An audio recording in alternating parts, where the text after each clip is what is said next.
तो चलिए जी, आज ना आप सभी को ना 12th क्लास के फिजिक्स का जो आपका पहला चैप्टर है विद्युत आवेश तथा क्षेत्र, आपको ना मेरे भाई इस चैप्टर में आपको हम इतना सारा क्वेश्चन बता देंगे कि इसी में से आपके एग्जाम में आएंगे, ठीक है ना। बहुत तेजी तरीका से एकदम देहाती भाषा में बताएंगे, ठीक है मेरे भाई। क्लास को पूरा देख लीजिएगा ना, सच बोल रहे पूरा के पूरा आपको समझ में आ जाएगा, ठीक है। गारंटी लेते हैं, अगर आप लोगों ने इस वीडियो पर क्लिक किए हैं तो बस 5 मिनट और रुकिएगा, ठीक है। 5 मिनट में आपको सारा का सारा क्वेश्चन याद हो जाएगा, बहुत तेजी तरीका से आप कभी सोच भी नहीं सकते, ठीक है। चलिए तो ध्यान दीजिएगा ना, आप क्लास को स्टार्ट करते हैं, ठीक है। तो पहला चैप्टर जो है ना विद्युत आवेश तथा क्षेत्र, और पहला क्वेश्चन आप लोग ध्यान दीजिएगा, ठीक है ना, बहुत ही लाजवाब है। पहला क्वेश्चन है कि विद्युतीय प्रेरण किसे कहते हैं। चलिए आपको हम समझाते हैं, देखिए क्या बोल रहा है ना कि जब किसी आवेशित चालक को किसी अनावेशित पिंड के पास ले जाते हैं। अच्छा, कहने का मतलब है ना, थोड़ा समझिएगा, ठीक है। जैसे कि मान लिया जाए ना कि आपका ना कोई है ना, ये जैसे कि आपका आवेशित है, ठीक है। चलिए ये कोई आवेशित है और ये ना आपका अनावेशित है, ठीक है, अनावेशित है। अगर हम ये आवेशित चालक को ना अनावेशित के पास हम ले जाएंगे तो ये भी ना आपका आवेशित हो जाएगा, ठीक है। मतलब ये तो पहले से अनावेशित नहीं था, लेकिन अगर हम उठा के अगर इसको हम ले जाएंगे ना भाई, तो ये भी जो है ना मतलब कि आवेशित हो जाता है। इसी घटना का बोलेंगे विद्युतीय प्रेरण बोलेंगे। जैसे देखिए आपको हम समझाते हैं, क्या बोल रहा है कि जब किसी आवेशित चालक को किसी अनावेशित पिंड के नज़दीक ले जाते हैं ना, तो अनावेशित चालक भी आवेशित हो जाता है, और यही घटना विद्युतीय प्रेरण कहलाता है। सिंपल है। चलिए आपको एक बार और समझाते हैं, ठीक। जैसे कि मान लिया ना ये आपका कोई आवेशित है, ठीक है, ये आप कोई आवेशित है, ठीक है, और यह जो अनावेशित है, अगर हम इसको ना अनावेशित के नज़दीक ले जाएंगे तो जो आपका अनावेशित था ना, ये भी आपका आवेशित हो जाएगा, ठीक है। तो इसी घटना क्या बोलेंगे विद्युतीय प्रेरण मेरे पास, ठीक है। समझ में आ गया तो ना जी, बहुत ईजी तरीके से तो के समझा रही है। चलो हम आगे बात करें, बहुत ईजी क्वेश्चन है को अगला कि आवेश का संरक्षण का सिद्धांत क्या है। तो आप लोग 10th क्लास में पढ़े होंगे ना कि आवेश को ना तो उत्पन्न करेंगे ना ही नष्ट करेंगे, बल्कि हाँ, आवेश को हम एक रूप से दूसरे रूप में चेंज कर सकते हैं, उससे क्या बोलेंगे, है ना, आवेश का संरक्षण का सिद्धांत। चलिए आपको थोड़ा सा समझाते हैं, ठीक है। ध्यान दीजिएगा, देखिए ब्रह्मांड में ना मतलब पूरा वारांडम जो क्या बोलते हैं, ब्रह्मांड में ना कुल आवेश संरक्षित रहता है, मतलब जमा रहता है ना।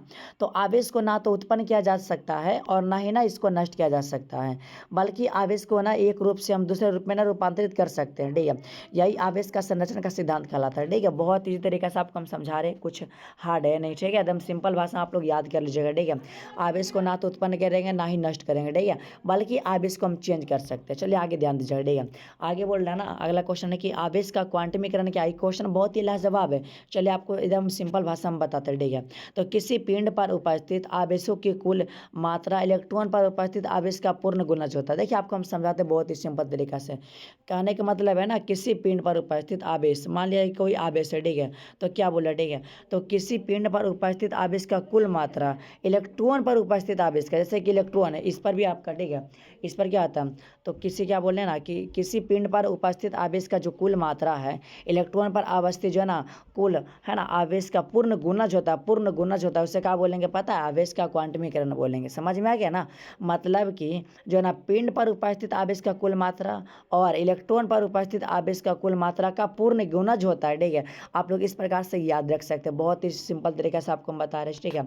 चलिए 4 नंबर क्वेश्चन है ना कि विद्युत आवेश का गुण बताना। देखिए पहले तो आपको याद होना चाहिए कि आवेश संरक्षित रहता है, मैंने जमा रहता है ना, अभी जस्ट आपको बताए थे। उसके बाद आवेश का क्वांटमीकरण होता है, अभी जस्ट आपको बताते हैं ना आवेश के बारे में। उसके बाद आवेश 2 प्रकार के होता है, धनात्मक और ऋणात्मक होता है। इतना तो बात क्लियर है। अच्छा आगे बात करते हैं, 4 नंबर है कि समान आवेश में प्रतिकर्षण होता है, सही बात है भाई, ठीक है, और असमान आवेश में जो है ना आकर्षण होता है। ये तो बात आप लोग तो जान में करते हैं। उसके बाद आवेश को बीजगणितीय विधि द्वारा जोड़ा या घटाया जा सकता है मेरे भाई, बहुत ईजी है, कुछ हार्ड भी है नहीं, ठीक है।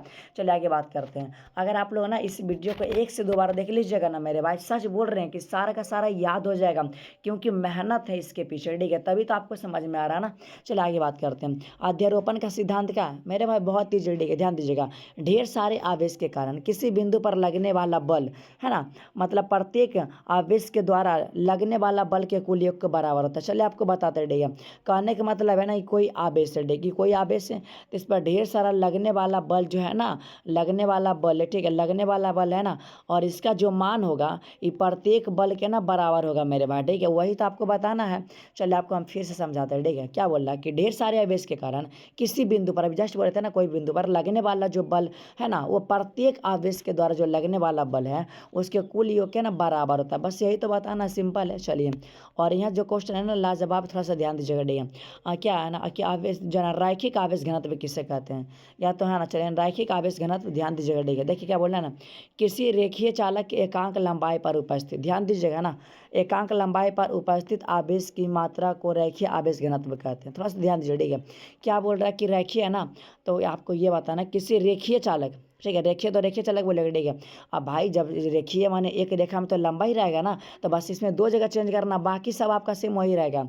हम जो कह रहे ध्यान समझिएगा। ठीक है ना, जैसे कि बोल रहा है कि रेखीय है, यहाँ पे रेखा लेना, जब रेखा तो लंबा रहेगा ना, तो लंबाई ले सकते हैं। ठीक है, जैसे कि आपको बताना है ना कि किसी रेखीय चालक के एकांक लंबाई पर उपस्थित आवेश की कुल मात्रा को रेखीय आवेश घनत्व कहते हैं, और यह एक अदिश राशि। साथ ही साथ इसका ना मात्रा याद रखिएगा। ठीक है, क्योंकि मेरे भाई रेखीय में आपका कोई स्क्वायर वगैरह नहीं होता, तो कूलम प्रति मीटर बता सकते हैं। ठीक है, और इसका बीमा भी आप लोग देख लीजिएगा। ठीक है, चलिए, अगर बीमा निकालने नहीं आता ना, आप लोग कमेंट कीजिएगा। ठीक है, इस पर स्पेशल वीडियो हम बना देंगे। अब देखिए, अब आगे बात करते हैं ना कि पृष्ठ का मतलब सतह होता है, पृष्ठ का मतलब सतह, और सतह माने क्षेत्रफल। ठीक है, मेरा कहने का मतलब वही है, बाकी डिफिनेशन सबका सेम है, कुछ अलग नहीं है। ठीक है, जैसे क्या बोल रहा हूँ कि किसी सतह के, क्योंकि आपको बोले पृष्ठ का मतलब सतह होता है, तो बस यहाँ पे सतह कीजिएगा, और ये आपका रेखीय था तो हम क्या किए, रेखीय कर दिए ना। तो किसी सतह के एकांक क्षेत्रफल, भाई यहाँ पे आपका रेखीय तो लंबाई की है, एकांक लंबाई, लेकिन यहाँ पे एकांक क्षेत्रफल करना, बाकी सेम वही रहेगा डिफिनेशन। ठीक है, किसी सतह के एकांक क्षेत्रफल पर उपस्थित आवेश के परिमाण, माने आवेश के कुल परिमाण को ना पृष्ठ आवेश घनत्व कहते हैं। ये भी आपका अदिश राशि है, और इसका मात्रा कितना होता है, ठीक है, ध्यान दीजिए। ठीक है, पृष्ठ का मतलब सतह, असतह माने क्षेत्र, क्षेत्रफल में आपका स्क्वायर है। ठीक है, तो बस सिंपल एक कूलम प्रति स्क्वायर याद रखेगा। ठीक है, मीटर स्क्वायर, और साथ ही साथ आप लोग बीमा। उसके बाद देखिए ई भी आपका सेम है।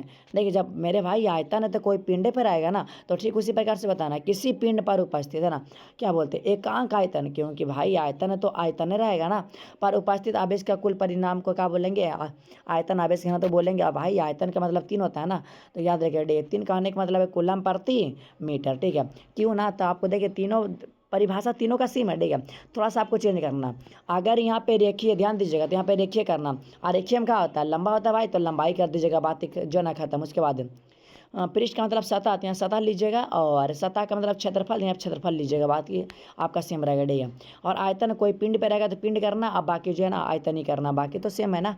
और आयतन में पावर 3 याद रखिएगा। ठीक है, पावर 3 होता है, और पृष्ठ में पावर 2, और रेखीय में 1 होता है। ठीक है, तो उम्मीद करते हैं मेरे भाई आपको ना, मतलब कि जो हम बोलने के लिए चाह रहे हैं ना मेरे भाई, आप लोग समझ गए होंगे। ठीक है ना, चला जी, हम आगे बतावे, बहुत ईजी क्वेश्चन है को, विद्युत क्षेत्र क्या करा का ध्यान दिया, तो किसी आवेश के चारों ओर का हुआ क्षेत्र जिसमें उसकी उपस्थिति का अनुभव किया जा सकता है, कहने का मतलब है ये कोई आवेश है। ठीक है, तो किसी आवेश के चारों ओर का वह क्षेत्र जिसके उपस्थिति का इसका अनुभव किया जाता है। अच्छा भाई, जैसे कि चुंबक है, तो इसका अनुभव मतलब इतना ही दूर में कर सकते हैं ना भाई, इससे बाहर थोड़ी करेंगे, इसके बाहर थोड़ी इसका प्रभाव रहता है। तो सिंपल बताना, किसी आवेश के चारों ओर का हुआ क्षेत्र जिसमें इसकी उपस्थिति का अनुभव किया जाता है, उसे क्या बोलेंगे भाई, विद्युत क्षेत्र ना बोलेंगे।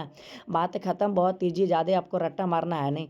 आगे ध्यान से। ठीक है, विद्युत क्षेत्र की तीव्रता क्या है भाई, तीव्रता की बात कर रहा है, ध्यान से। ठीक है, तो विद्युत क्षेत्र के किसी बिंदु पर रखे एकांक धनावेश पर जो बल लगता है ना, उसी बल को बोलेंगे। कहने का मतलब है, बोलेगा भैया जी हमको समझाइए ना बढ़िया से, ए भाई ये विद्युत क्षेत्र है ना, अरे पर मैं कोई आवेश रखल है, अरे पर जो बल लगा है वही बल के बोला विद्युत क्षेत्र की तीव्रता, बात खत्म। तो वही बताना कि विद्युत क्षेत्र के किसी बिंदु पर रखे एकांक धनावेश, एकांक धनावेश का मतलब प्लस वाला आवेश है ना, तो एकांक धनावेश पर जो बल लगा है ना, वो करे बल के क्या बोलबे, विद्युत क्षेत्र की तीव्रता, बात खत्म। साथ ही साथ ये भी याद रखिए कि सदिश राशि या बीमा भी याद रखिए, आम मात्रक भी याद रखिए। ठीक है को ना, चलो हम आगे बात करेंगे 11 नंबर को, बहुत ईजी कुछ जी क्वेश्चन को ध्यान दिया कि विद्युत बल रेखाएं क्या रखा है। अब विद्युत बल रेखाएं ध्यान दीजिएगा, तो विद्युत क्षेत्र में एकांक धनावेश को रखने पर वह जिस पथ पर चलता है, मेरे भाई मान लिया जाए है ना, विद्युत क्षेत्र। ठीक है, अच्छा एकांक धनावेश को हम यहाँ पर रखे हैं, और रखने पर भाई ई पथ पर चल रहा है, ई पथ पर चल रहा है। ठीक है, तो इसी पथ को क्या बोलेंगे, विद्युत बल रेखाएं, बात खत्म। देखिए,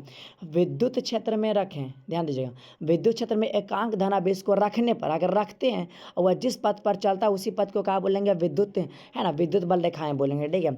और देखिए आपको एक बात बता देना चाहते हैं, जिनको भी अगर नोट्स लेना है ना तो आप लोग मेरे नंबर पर मैसेज कर दीजिएगा, ठीक है, आपको नोट्स मिल जाएगा, ठीक है।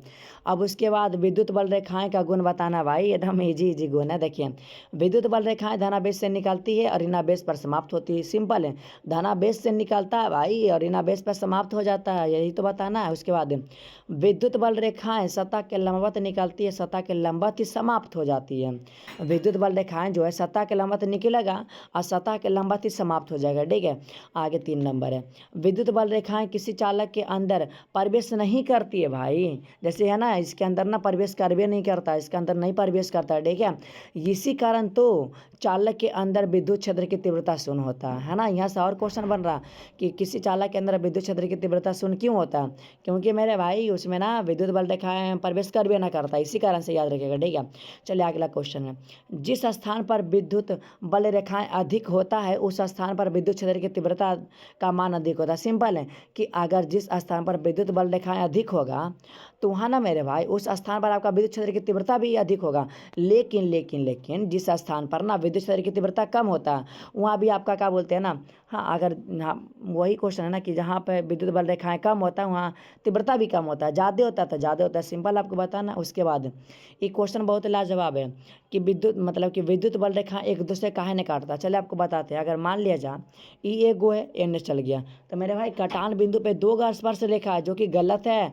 कभी ना विद्युत बल रेखा 2 दिशा में हो ना सकता, बस एक ही दिशा में हो सकता है, लेकिन यहाँ पे 2 दिशा हो जाएगा ना तभी तो गड़बड़ हो जाएगा ना, ध्यान दीजिएगा। देखिए विद्युत बल रेखा एक दूसरे कभी नहीं काटती, पता है का, क्योंकि ना ऐसा होने पर कटान बिंदु पर 2 स्पर्श रेखा खींची जा सकते हैं, जस्ट बोले थे, जो विद्युत क्षेत्र की तीव्रता बतलाती है। अतः एक बिंदु पे ना विद्युत क्षेत्र की 2 दिशा संभव है ये नहीं है भाई, माने एक बिंदु पर ना, जैसे यहाँ पे एक बिंदु है तो एक बिंदु पर बस आपका एक के गो संभव हो सकता है, 2 कभी जिंदगी में हो ही ना सकता, ठीक है। क्योंकि अगर 2 कीजिएगा तो वहाँ पे मेरे भाई 2 गो आपका दिशा जो हो जाएगा, जो कि गलत है, ये बात कभी सही नहीं, ठीक है। तो पता चल गया ना काहे नहीं काटता। चलिए आगे बात करते हैं, ठीक है।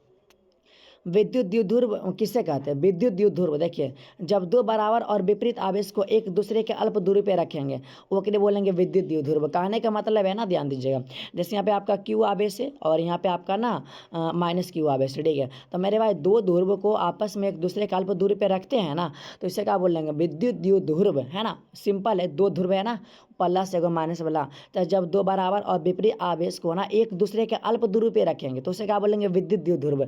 मेरे भाई जो लोग अगर वीडियो देख रहे हैं ना, हमको पता है आपको समझ में पूरा आ रहा होगा, ठीक है। और आपसे ना हाथ जोड़ के विनती करते हैं मेरे भाई सभी लोग ना, आप लोग मतलब दोबारा वीडियो देख लीजिएगा, ठीक है। चलिए, और आपको ना इसी प्रकार से चैप्टर वाइज मिलता रहेगा तो चैनल को सब्सक्राइब कर लीजिएगा, ठीक है। बढ़िया लगेगा तब ऐसा नहीं कीजिएगा, ठीक है। आगे चलेगा, विद्युत द्विध्रुव आघूर्ण क्या है। देखिए आवेशों के परिणाम कहने का मतलब है, जैसे कि यहाँ पे 5 है ना आवेश हो गया, ठीक है, परिणाम है ना, अंक दिया है ना, तो आवेशों के परिणाम और इसके मध्य के बीच की दूरी के गुणनफल को विद्युत द्विध्रुव आघूर्ण कहते हैं। बीच की दूरी मान लिया जाए है ना, और इसके गुणनफल को बोलेंगे। सिंपल है, आपको ये बताना है कि आवेशों के परिमाण है ना, मान लिया यहाँ पे आवेश 5 परिणाम है, ठीक है, और उसके मध्य के बीच की दूरी है ना, डिस्टेंस है ना, बीच की दूरी के गुणनफल को विद्युत द्विध्रुव आघूर्ण कहते हैं। सिंपल ऐसा ही आपको बताना है ना, जैसे कि आप लोग 12 पढ़े हैं ना जी, 12 पढ़े ना, इस प्रकार से पढ़े होंगे, ठीक है। चलिए, तो इतना समझ में आ गया होगा, साथ ही साथ इसका ना सदिश राशि या मात्रक भी आप लोग याद रख सकते हैं, ठीक है। चलिए हम आगे बात करते हैं, कूलम का नियम बहुत ही लाजवाब है, ध्यान से, ठीक है। क्या बोला कि 2 आवेशों के बीच लगने वाला आकर्षण या प्रतिकर्षण बल। देखिए यहाँ पे 2 आवेश है ना मेरे भाई, 2 आवेश के बीच लगने वाला आकर्षण या प्रतिकर्षण बल दोनों आवेश के गुणनफल का समानुपाती है ना, और उसके मध्य के बीच की दूरी के वर्ग के व्युत्क्रमानुपाती, क्योंकि बटा में तो वर्ग क्या बोलते हैं, व्युत्क्रमानुपाती ना बोलते हैं।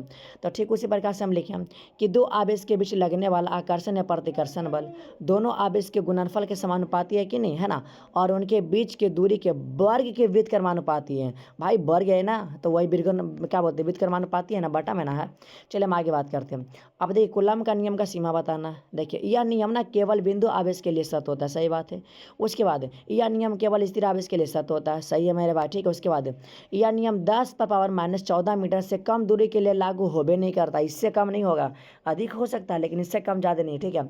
आगे चलेगा, विद्युत फ्लक्स क्या है, ठीक है। देखिए आपका विद्युत फ्लक्स से एक चुंबकीय फ्लक्स भी होता है, लेकिन अभी विद्युत फ्लक्स पढ़ना है भाई, चलिए आपको बताते हैं। देखिए विद्युत क्षेत्र में रखे है ना किसी सतह से गुजरने वाली कुछ विद्युतीय बल रेखाओं की संख्या विद्युत फ्लक्स कहलाते हैं। कहने का मतलब है मेरे भाई, ठीक है, कि आपका कोई विद्युतीय क्षेत्र, ठीक है, ये विद्युतीय क्षेत्र है ना, और विद्युतीय क्षेत्र में कोई आपका सतह रखा हुआ, ठीक है, कोई सतह रखा है ना, और यहाँ से आ रहा है ना कुछ बल रेखाओं की संख्या वापस लौट रहा है, ठीक है, ये आ रहा है ये आपका वापस लौट रहा है, ठीक है, इसे क्या बोलेंगे ना, विद्युत फ्लक्स बोलेंगे। जैसे कि आप लोग लाइट बारते हैं ना, आईना पे भाई लाइट बारिएगा आईना पर, तब वापस लौट जाएगा, ठीक है। तो ठीक उसी प्रकार से हम समझा रहे हैं ना कि विद्युत क्षेत्र में रखे किसी सतह से गुजरने वाले कुछ विद्युत बल रेखाओं की संख्या, सिंपल है भाई, गुजरबे न करेगा, और क्या बोलेंगे, विद्युत फ्लक्स बोलेंगे ना। अदिश राशि है, साथ साथ मात्रा याद रखेगा, बीमा याद रखेगा, ठीक है भाई। बीमा पे आप लोग टेंशन ना लीजिए, बहुत लोग के बीमा नहीं आता है, फिर भी टेंशन ना लीजिए, बता देंगे, ठीक है। गॉस का नियम देखिए ना, आपको बहुत ही फेमस 5 नंबर का आता है, लेकिन अभी शॉर्ट में बता रहे, ठीक है। चलिए आगे देखिए गॉस का नियम क्या है। तो इस नियम के अनुसार किसी बंद कहने का कोई बंद पृष्ठ, ठीक है, तो किसी बंद पृष्ठ से होकर है ना गुजरने वाले कुछ विद्युत फ्लक्स उसके अंदर उपस्थित आवेश का ना, क्या बोलते हैं, आवेशों का है ना 1/ε0 गुना होता है, ठीक है। सिंपल आपको यही बताना कि इस नियम के अनुसार ना किसी बंद पृष्ठ, कोई बंद है ना, तो किसी बंद पृष्ठ से गुजरने वाली, उससे जो गुजर रहा ना, जैसे लाइट बढ़ते हैं ना, तो कोई बंद है, ठीक है, तो गुजरने वाले कुछ है ना, क्या बोलते हैं, कुल विद्युत फ्लक्स उसके अंदर जो उपस्थित आवेश है उसका ना 1/ε0 गुना होता है, यही तो बता ना। जैसे कि एग्जाम्पल में यहाँ पे आप देख सकते हैं कि माना आर त्रिज्या वाला एक गोला है, तो जिसके अंदर क्यू आवेश उपस्थित है, तो क्या हो जाएगा, इस प्रकार से हो सकता है ना, कूलम के नियम बराबर, ठीक है, Q/ε0 हो जाएगा, सिंपल है। आगे चलिएगा, है ना। अगला क्वेश्चन है कि वायुमंडल विद्युत उदासीन नहीं होता है, क्यों भाई, रीजन देखिए, अब बहुत ईजी है, देखिए क्योंकि आपको पता है वायुमंडल में नाइट्रोजन, ऑक्सीजन, कार्बन डाइऑक्साइड, जल वाष्प आदि है ना धूलकण होते कि नहीं होते हैं। और सूर्य के किरणें जो होता है ना, सूर्य के किरणें में यौगिक के कण तथा धूलकण होते हैं, पता होगा ना कि मेरे भाई वायुमंडल में ये सब आपका होता है, लेकिन सूर्य के किरणें में यौगिक के कण और धूलकण होते हैं, ठीक है। और सूर्य के किरणें जो है ना, सूर्य के किरणें टकरा कर उन्हें आयनीकृत कर देते हैं मेरे भाई, केकरा करते इस सबको ना मेरे भाई, उसे जो है ना टकरा कर आयनीकृत कर देते हैं, इसीलिए ना मेरे भाई है ना वायु क्या बोलते हैं, वायुमंडल विद्युत उदासीन नहीं होता, पता चला ना काहे नहीं होता।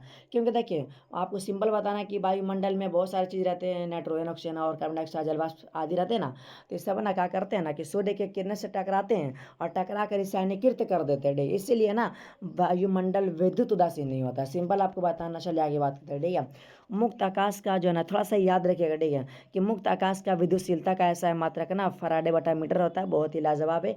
और बीमा आपका होता है, ठीक है, आप लोग थोड़ा सा याद रखिएगा, सब्जेक्टिव नहीं, बस सब्जेक्टिव के लिए हम लिखते हैं, ठीक है। और ये क्वेश्चन तो मेरे भाई आपका अर्धवार्षिक परीक्षा में आया भी था, ठीक है। देखिए स्थिर वैद्युत परिरक्षण का है और इसका उपयोग बताना। चलो आपको हम बताते हैं, स्थिर का है वैद्युत परिरक्षण, ध्यान दीजिए, आकाश के निश्चित क्षेत्र को बाह्य क्षेत्र से बचाने की क्रिया स्थिर वैद्युत परिरक्षण कहलाता है। जैसे कि आपको पता है भाई, जब बरसात के समय होता है ना, तो उस समय आप सभी को खुला मैदान में नहीं घूरना चाहिए भाई, उससे बढ़िया कि आप घर में रहिए, है ना, या तो कोई गाड़ी में बैठे रहिए, ठीक है, तो उससे बढ़िया कि आप ना कोई मतलब घर में रहिएगा, है ना। तो इतना समझ में आ गया। उसके बाद ध्यान से, ठीक है, उपयोग की बात करते हैं तो बरसात के समय ना, जैसे कि जब बरसात होता है, ठीक है, तो बरसात के समय में ना, चलिए ध्यान से, ठीक है ना, मतलब इसका उपयोग बताना। तो उपयोग तो आप लोग समझ गए ना कि बरसात के समय है ना, बरसात के समय आकाशीय बिजली का प्रकोप होता है भाई, जब बरसात पड़ता है तो भाई आप लोग बाहर मत घूरिए, ठीक है, बहुत खतरा है ना। तो उस समय है ना, उस समय खुले मैदान में रहने से ज़्यादा बेहतर है भाई, आप कार बस के अंदर रह सकते हैं, क्योंकि वहाँ पे अधिक सुरक्षित है भाई, है ना। बस यही तो बताना, मतलब सिंपल है कि वैद्युत परिरक्षण किसे कहते हैं, तो एक आकाश के निश्चित क्षेत्र को बाह्य क्षेत्र से बचाने की क्रिया स्थिर वैद्युत परिरक्षण कहलाता है। सिंपल आप लोग को समझ गए, ठीक है।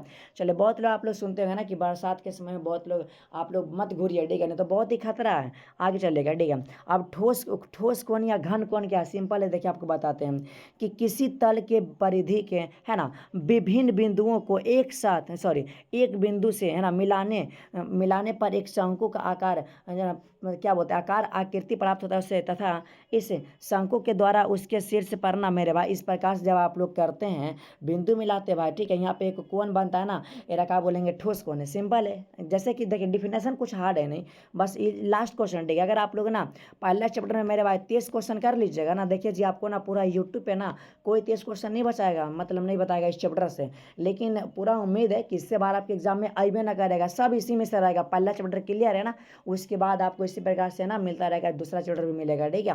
तो मेरे भाई आप लोग अच्छा से कर लीजिएगा। चलिए आपको थोड़ा सा इसको अच्छा से हम समझाते हैं, ठीक है, क्योंकि रट्टा नहीं मारना। और हाँ, जिनको अगर नोट्स लेना आप लोग इन नंबर पे मैसेज कर दीजिएगा, ठीक है, मतलब 7563857977, ठीक है, ये आपका 7 है, ठीक है। आप लोग ना इन नंबर पे मैसेज करके ले सकते हैं। चलिए जैसे कि आपको समझाते हैं ठोस कोण या घन कोण किसे कहते हैं। तो किसी तल के परिधि के विभिन्न विभिन्न, है ना, माने भिन्न भिन्न बिंदुओं को, माने एक बिंदु, ठीक है, को ना किसी एक बिंदु से एक बिंदु से मिला दिया, ठीक है, मिलाने पर एक शंकु बनता है भाई, इस प्रकार से शंकु, ठीक है, आकार, है ना, प्राप्त होता है, तथा इस शंकु के द्वारा, ठीक है, इसका शंकु के द्वारा उसके शीर्ष पर, इसके शीर्ष पे ना भाई, ठीक है, इसके शीर्ष पर जो कोण आंतरिक होता है उसे कोण के क्या बोलेंगे, ठोस कोण, ठीक है।